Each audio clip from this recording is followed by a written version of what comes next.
الحمد لله نحمده ونستعينه ونستغفره ونؤمن به ونتوكل عليه ونعوذ بالله من شرور أنفسنا ومن سيئات أعمالنا من يهده الله فلا مضل له ومن يضلله فلا هادي له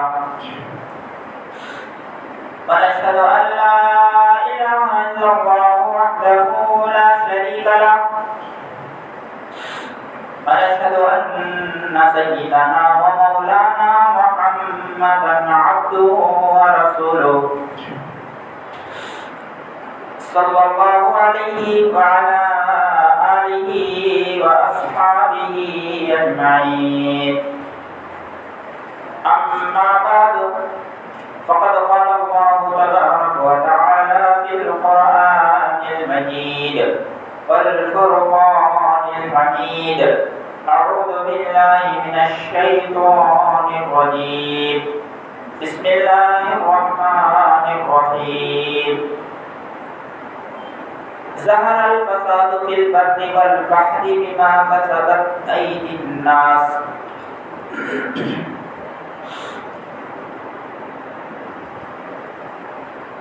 وقال رسول الله صلى الله عليه وسلم التائب من الذنب كمن لا ذنب له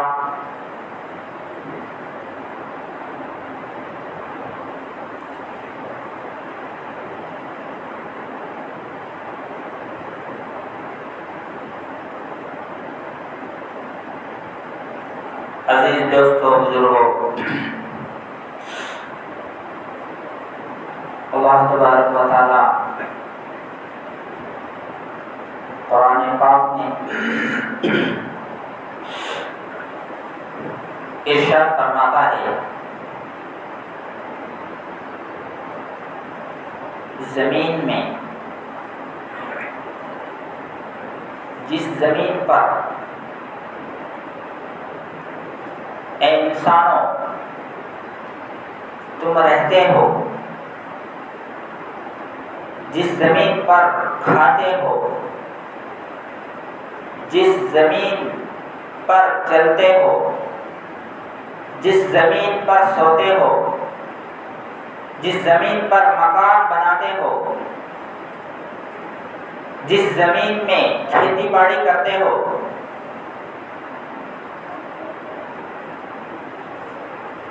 اس زمین میں جو بھی خرابی ظاہر ہوتی ہے،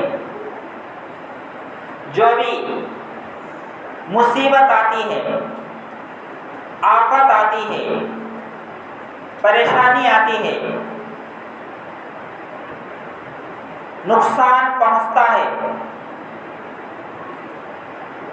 تو وہ تمہارے ہاتھوں کا کرتوت ہے، یعنی تمہارے کیے ہوئے اعمال کی وجہ سے، تمہارے کیے ہوئے کاموں کی وجہ سے اوپر سے فیصلے آتے ہیں۔ ظہر الفساد فی البر والبحر بما کسبت ایدی الناس، خشکی اور تری میں جو بھی بگاڑ تم دیکھ رہے ہو وہ سب لوگوں کے اعمال کی وجہ سے ہے، لوگوں کے اپنے ہی کارناموں کی وجہ سے ہے۔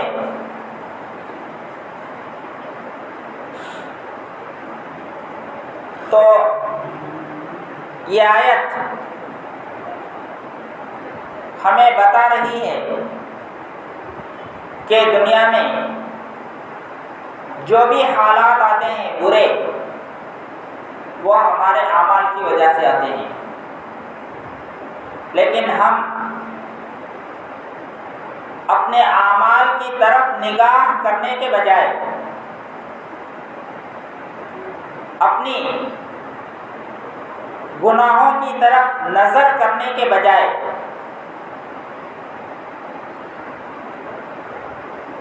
دوسروں پر اس کو ڈال دیتے ہیں، اس کی وجہ سے آیا، اس کی وجہ سے آیا، اس کے کرنے سے ہوا، اس کے کرنے سے ہوا۔ قرآن بولتا ہے تمہارے کرنے سے ہوا ہے، کون بھی کرے نہیں۔ تمہیں صحیح کرتے تو ہمیں صحیح فیصلے بھیجتے، تمہیں اچھے کرتے تو ہمیں اچھے فیصلے بھیجتے، اچھے حالات تمہارے اوپر نازل کرتے۔ تم برے اعمال میرے پاس تمہارا ڈیٹا جو آ رہا ہے ڈیلی کا، فرشتے جو تمہارا ڈیٹا لے کر آ رہے ہیں وہ گناہوں سے بھرا ہوا ہے، نافرمانی سے بھرا ہوا ہے۔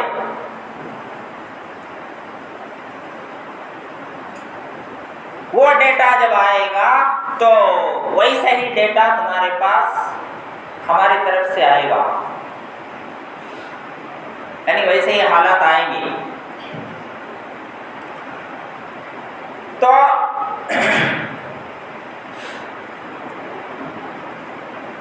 اس سے معلوم ہوتا ہے کہ گناہ جو ہے وہ اللہ کو بہت ناراض کرنے والا عمل ہے۔ گناہوں سے مصیبتیں آتی ہیں، پریشانیاں آتی ہیں،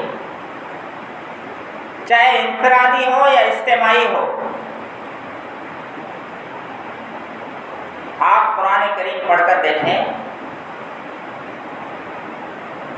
جتنی قوموں کو اللہ نے ہلاک کیا ہے وہ ان کی نافرمانی کی وجہ سے، ان کے گناہوں کی وجہ سے۔ بے گناہ قوم کو برباد نہیں کرے کبھی بھی۔ جس قوم نے بھی اللہ کی نافرمانی کی اور اپنے وقت کے نبی کی بات کو نہیں مانا، دین کا مذاق اڑایا اور نبی کی بات ماننے کے بجائے نبی کی باتوں کو ٹھکرا دیے، تو ان کے اوپر پکڑ آئی ہے۔ کُلًّا أَخَذْنَا بِذَنبِهِ، اللہ فرماتے ہیں ہر ایک کو ہم نے ان کے گناہوں کی وجہ سے پکڑا ہے۔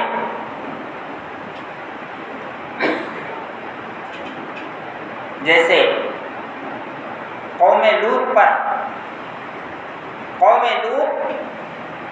لوط علیہ السلام کی جو قوم ہے وہ بے حیائی کا کام کرتی تھی، بے شرمی کے کام کھلے عام کرتی تھی، سب کے سامنے اوپنلی جو ہے کھلا گناہ کرتے تھے۔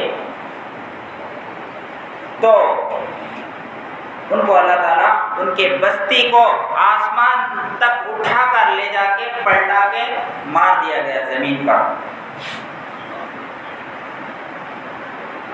اور شعیب علیہ السلام کی قوم ناپ تول میں کمی کرتے تھے، ڈنڈی مارنا، پیسے زیادہ لینا، جوکن کم دینا۔ شعیب علیہ السلام کی قوم ڈنڈی مارنا، ناپ تول میں کمی کرنا، پیسے زیادہ لینا، چیز کم دینا۔ تو آج ہم میں سے بہت سارے لوگ ان کے گناہ کرتے ہیں، یعنی جو مزدوری وغیرہ کو جاتے ہیں وہ پیسے برابر لے رہا ہے لیکن کام برابر نہیں کر رہا ہے، تو اس کا مطلب ہے وہ انہی کی حرکت کر رہا ہے، ناپ تول میں کمی کر رہا ہے۔ تو ان کے قوم کے اوپر آگ کے انگارے برسائے گئے، ان کے قوم کے اوپر پانی کی برسات نہیں ہوئی بلکہ آگ کی برسات ہوئی، ناپ تول میں کمی کرنے کی وجہ سے۔ نوح علیہ السلام کا سب کو معلوم ہے، نبی کی بات نہیں مانی تو اللہ نے پوری زمین کو پانی سے بھر دیا اور پانی میں ان کو تہس نہس کر دیا۔ قوم سمود بہت طاقت والے، بہت پاور والے، سپر پاور اس وقت کے، تو ان کا انجام کیا ہوا؟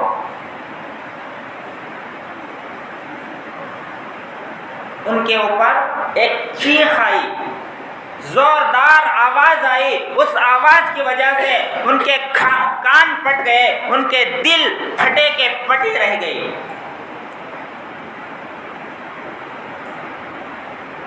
قوم عاد، ان کے اوپر بھی اللہ کی عذاب آئی۔ جتنا وہ پاور والے سمجھتے تھے، اللہ تبارک و تعالیٰ نے اتنی ہی جو ہے چیپ چیز کے ذریعے سے ان کو ہلاک کر دیا۔ من اشد منا قوہ، ہم سے زیادہ کوئی طاقتور نہیں ہے۔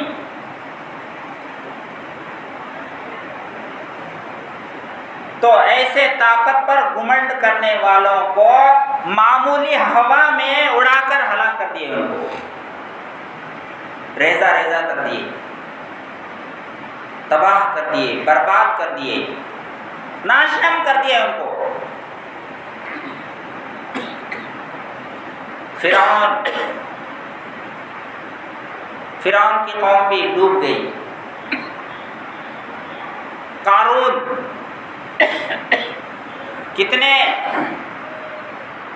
کتنی قومیں ہیں، اللہ تعالیٰ نے گناہوں کی وجہ سے ان کو پکڑ کیا اور ان کو برباد کیا اور ہلاک کیا۔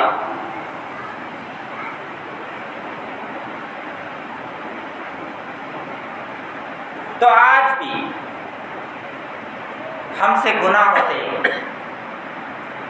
لیکن ہم اس کو لیٹ لے لیتے ہیں، گناہ کو گناہ نہیں سمجھتے، اور کچھ جو ہے گناہ کو حلال سمجھ کے کرتے ہیں، یعنی گناہ کو، حرام کو حلال سمجھ کے جو کرتا ہے تو اسلام سے نکل جاتا ہے۔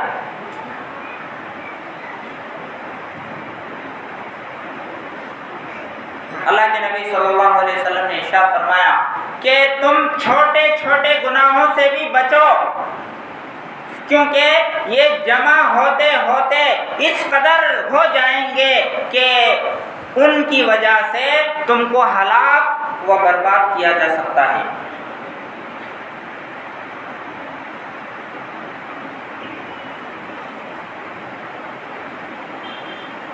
بنی اسرائیل میں مصیبت آئی، پریشانی آئی، تو لوگ توبہ کرنے کے لیے میدان میں آ گئے، اللہ سے توبہ کریں گے، معافی مانگیں گے۔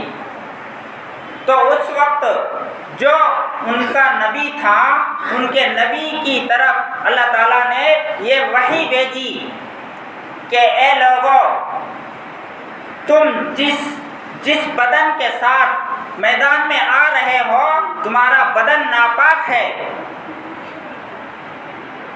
یعنی گناہوں میں ڈوبا ہوا ہے تمہارا بدن، اور جو ہاتھ میری طرف اٹھا رہے ہو وہ ہاتھ جو ہے وہ خون سے رنگین ہے، یعنی کئی لوگوں کا تم نے مرڈر کیا ہے، اور جو ہاتھ تم میرے سامنے پھیلا رہے ہو وہ ہاتھ ہے جو تم جن ہاتھوں کے ذریعے سے حرام کمائی کما کر تم اپنے گھروں میں جمع کیے ہو، اور اب تم توبہ کرنے کے لیے آئے ہو، جبکہ میرا غصہ بھڑک اٹھا ہے۔ اب تمہاری توبہ قبول نہیں ہوگی، تم اب میرے قریب نہیں ہو سکتے، تم دور ہو، میری رحمت سے دور ہو، میں نے بہت چانس دیا تم کو، لیکن تم نے اس چانس کا فائدہ نہیں اٹھایا۔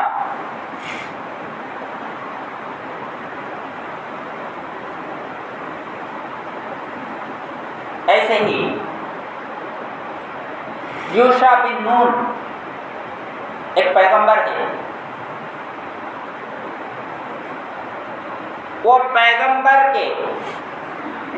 پیغمبر کے پاس یہ وحی بھیجا گیا کہ تمہارے 40,000 نیک لوگوں کو ہلاک اور برباد کیا جائے گا،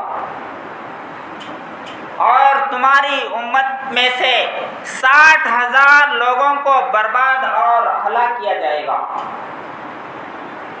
حضرت یوشع بن نون علیہ السلام نے پوچھا کہ برے لوگوں کو تو ہلاک کر رہے، بات سمجھ میں آ رہی، اس لیے کہ برے تو برے ہیں، 60,000 لوگ جو برے ہیں ان کو ہلاک کرنے سمجھ میں آ رہا ہے، لیکن نیک لوگوں کا کیا قصور ہے؟ تو بتایا گیا کہ یہ نیک لوگ جو ہے خود نیکی کرتے تھے، لیکن برے لوگوں کو نیکی کا حکم نہیں کرتے تھے، اور برے لوگوں کو برائی سے نہیں بچاتے تھے، اور انہی کے ساتھ کھاتے تھے، انہی کے ساتھ رہتے تھے، انہی سے دوستی لگائے بیٹھے تھے، اس لیے ان کو بھی ہلاک کیا جائے گا۔ تو گناہ کی سزا جب ملتی ہے تو نیک بھی اس میں جو ہے پیسا جاتا ہے، کیوں اس نے گناہوں سے نہیں روکا، کیوں گناہوں سے منع نہیں کیا؟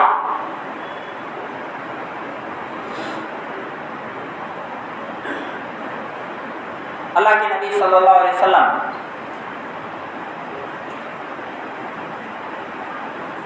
اکثر صحابہ اکرام کو پوچھتے تھے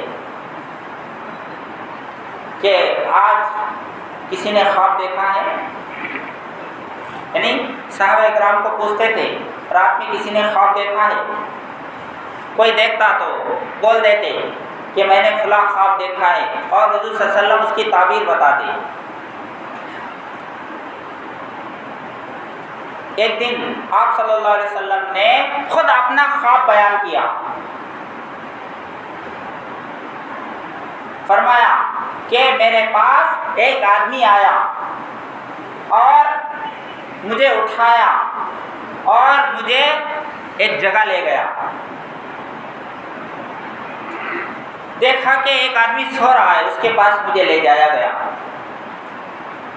سو رہا ہے، اس کے سر کے پاس ایک آدمی کھڑا ہے اور وہ سر پر پتھر مارتا ہے، اس کا سر پھوٹ جاتا ہے، پتھر نیچے گر جاتا ہے، وہ آدمی جو پتھر مارنے والا ہے وہ پتھر لانے جاتا ہے، اور لائے تک جو ہے اس کا سر پھر ٹھیک ہو جاتا ہے، پھر مارتا ہے، پھر گرتا ہے، پھر جو ہے وہ پتھر لانے جاتا ہے، پھر اس کا سر صحیح ہو جاتا ہے، پھر جو ہے اسی طرح یہ پنشمنٹ ہو رہا ہے اس کو۔ اللہ کے نبی پوچھے، جو آدمی ان کو لے گئے تھے، پوچھے یہ کون ہے، یہ مارنے والا کون ہے، یہ مار کھانے والا کون ہے؟ نہیں ابھی چلو آگے چلو بتاتا ہوں۔ اور ایک ایسے آدمی کے پاس اللہ کے نبی کو لے گئے کہ وہ سیدھا لیٹا ہوا تھا، اس کے پاس چاقو تھا، جیسے قصاب بکرا چھیلنے والا، بکرے کی کھال چھیلنے والا کھال چھیلتا ہے، ویسا جو ہے اس کے پاس ایک ہتھیار ہے، اور وہ سوئے ہوئے آدمی کی ناک، اس کا منہ، اس کا چہرہ نوچتا ہے، اس کو کاٹتا ہے، اس کی گدی تک کاٹتا ہے، گدی پیچھے تک چھیلتا ہے اس کا۔ اللہ کے نبی نے پوچھا یہ کون ہے؟ ابھی چلیے، اتنا ہی نہیں، ابھی آگے چلیے۔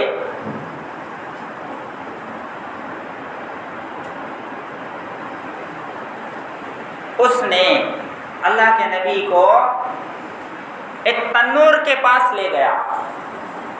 تنور جیسے روٹی پکائی جاتی ہے، اس میں تندوری روٹی کے لیے ایک آگ کا تنور بنا ہوا ہوتا ہے۔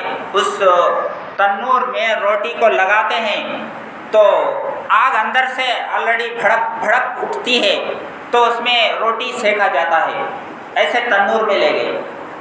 اللہ کے نبی نے اس میں جھانک کر دیکھا تو اس میں ننگے اور ننگی عورتیں ہیں۔ جب آگ بڑک اٹھتی ہے، آگ اوپر آتی ہے، تو وہ لوگ، ان کو آگ لگتی ہے، آگ کی گرمی لگتی ہے تو روتے ہیں، چلاتے ہیں اور پکارتے ہیں کہ ہمیں بچاؤ۔ مرد ہے اور عورتیں ہیں ننگے۔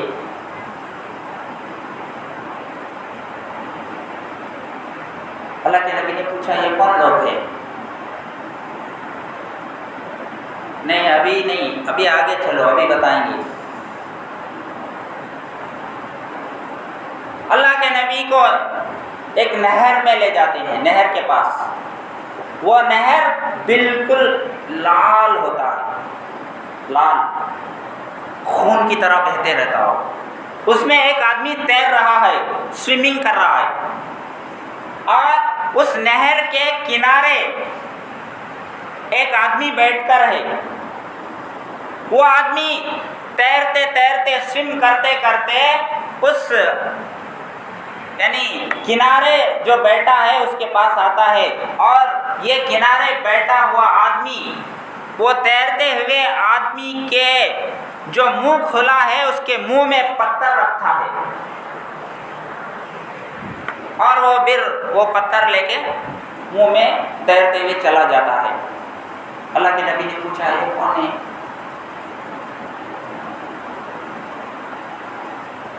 تو جو آدمی لے گیا تھا وہ ایک ایک کر کے سنانے لگتا ہے۔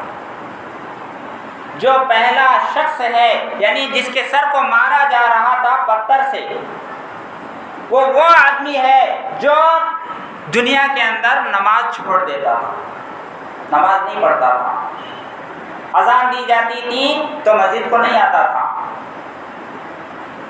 ایسے آدمی کا سر کچلا جاتا ہے، سر کو مارا جاتا ہے، اس لیے کہ سر جھکانے کے لیے اس کے پاس دنیا میں ٹائم نہیں تھا۔ اسی لیے اسی سر کو مارا جا رہا ہے جو سر اللہ کے سامنے جھکنے کے لیے تیار نہیں تھا۔ تو کتنے لوگ بے نمازی ہیں ہمارے معاشرے میں؟ مسجدیں ویران ہیں، مسلمان جو ہے محلے میں آباد ہے، گھر 100 ہے، 150 ہے، 200 ہے، 300 لوگ ہیں، لیکن مسجد میں ایک صف ہے، آدھا صف ہے، 1.5 صف ہے۔ افسوس ہے ایسے مسلمانوں پر کہ جن کے محلے آباد ہو، جن کے گھر آباد ہو، جن کے دکان آباد ہو، اور اللہ کے گھر کو وہ ویران کر کے زندگی گزارتے ہو، مسجد کو نہیں آتے، نماز نہیں پڑھتے، ایسے لوگوں کو یہ پنشمنٹ ہوگا۔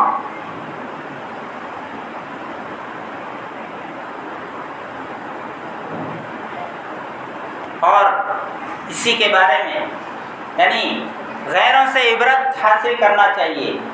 غیر ہے تو اپنے 3 خداؤں کی پوجا کرتا روزانہ، ایک اپنا گھر کا خدا، ایک اپنا جو ہے دکان کا خدا، اور ایک اپنا گڑی کا خدا۔ پہلے صبح اٹھتے ہی اپنے گھر کے خدا کو خوش کر کے جاتا ہے، پھر جو ہے اس کے بعد گڑی کو جاتا ہے، وہاں جو ہے اپنا مال لگاتا ہے، اور اپنے گڑی میں جو خدا ہے اس کو خوش کر کے پھر شاپ کو جاتا ہے، شاپ میں بھی ایک خدا رکھا ہوا ہے، اور اس خدا کی پوجا کرتا ہے، پوجا کرنے کے بعد گراک کرتا ہے۔ وہ تین خداؤں کو خوش کر رہا ہے، لیکن ہماری حالت یہ ہے کہ ایک خدا کے سامنے نماز پڑھنے ٹائم نہیں۔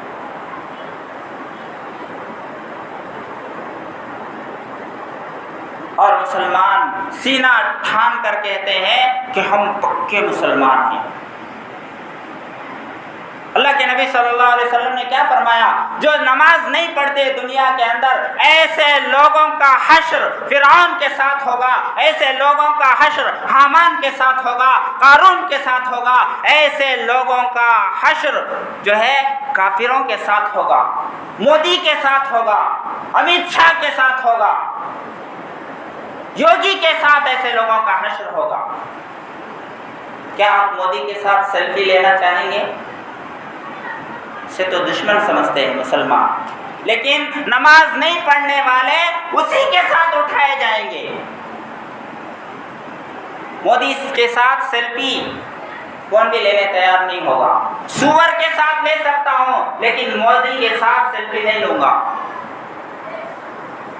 یہ زبان سے کہے گا، لیکن یاد رکھو کہ جو نماز نہیں پڑھتے، جو مسجد کو نہیں آتے، ایسے لوگ انہی کے ساتھ جو ہے اٹھائے جائیں گے۔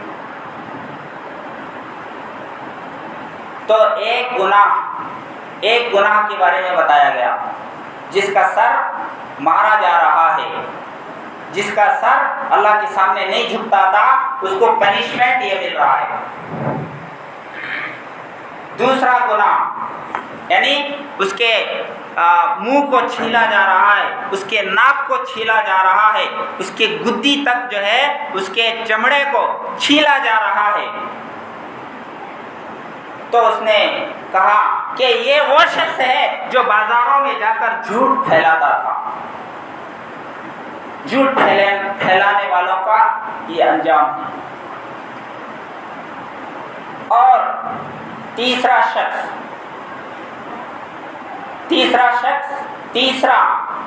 گروہ تیسری گروپ وہ ہے جن کو تنور میں دیکھا گیا، ننگے ہیں، تنور کے اندر ننگے ہیں، مرد ہے، عورتیں ہیں، ان کو جو پنشمنٹ دی جا رہی ہے، پوچھا گیا تو انہوں نے کہا کہ یہ وہ لوگ ہیں جو دنیا کے اندر زنا کیا کرتے تھے، ویبھچارن کرتے تھے، ایسے لوگوں کو آگ میں سزا دی جائے گی۔ چوتھا آدمی جو نہر میں جو ہے تیرتا تھا اور جو ہے اس کے منہ میں پتھر رکھ دیا جاتا ہے تو وہ منہ میں پتھر لے کے چلا جاتا ہے، تو کہا یہ کون ہے؟ یہ وہ لوگ ہیں جو دنیا کے اندر سود کھایا کرتے تھے، وڈی کھایا کرتے تھے۔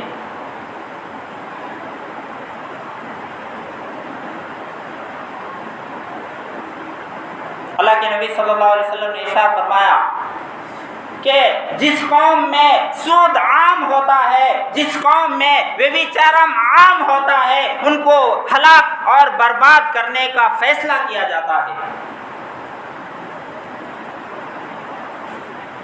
تو گناہ بہت ہی نقصان ہے، گناہ سے انسان کی زندگی تباہ ہو جاتی ہے، اس کا سکون برباد ہو جاتا ہے، اس کے مال میں بے برکتی ہوتی ہے، اس کی زندگی میں بے برکتی ہوتی ہے اور کوئی خیر انہیں نہیں پا سکتا۔ اس لیے ضروری ہے کہ ہم گناہوں کو چھوڑ دیں، فرمانبرداری کی زندگی اختیار کریں، تو دنیا کی زندگی بھی اچھی گزرے گی اور آخرت میں بھی ہمیں جنت جیسی دولت ملے گی۔ وقت ہو گیا ہے، اللہ تبارک و تعالی کہنے سننے سے زیادہ عمل کی توفیق عطا فرمائے۔ وآخر دعوانا ان الحمد للہ رب العالمین۔